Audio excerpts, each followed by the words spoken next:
রাজ্যে নাচ গান করিয়ে প্রোমো ফেস্টের নামে বহিরাগত শিল্পীদের পেছনে মন্ত্রী সুশান্ত চৌধুরী লাখ লাখ টাকা খরচ করলেও আদতে তা ত্রিপুরার রাজস্ব বাড়াতে কোনো রকম ভাবে সহায়তা করেনি, বরঞ্চ মন্ত্রী বাবুদের আত্মীয় স্বজনরা এক দুদিনের জন্য ভিভিআইপি হয়ে গেলেন। কিন্তু যেখানে ত্রিপুরার আসল রাজস্ব লুকিয়ে আছে, যেটা ত্রিপুরার পর্যটন ক্ষেত্রগুলি, যেগুলি আজ মন্ত্রীবাবুর উদাসীনতায় ধ্বংসের মুখে, তার মাঝে ত্রিপুরার অন্যতম পর্যটন কেন্দ্র বর্মুরা ইকো পার্ক আজ চরম অবহেলার শিকার।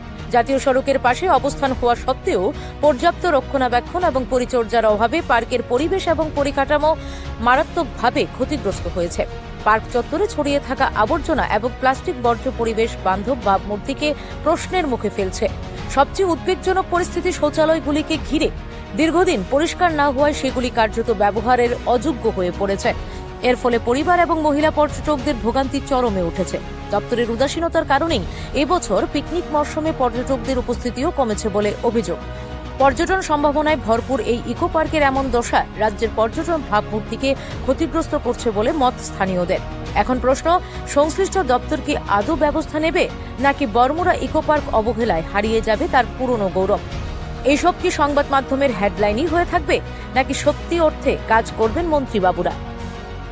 Bureau report, Tripura TV.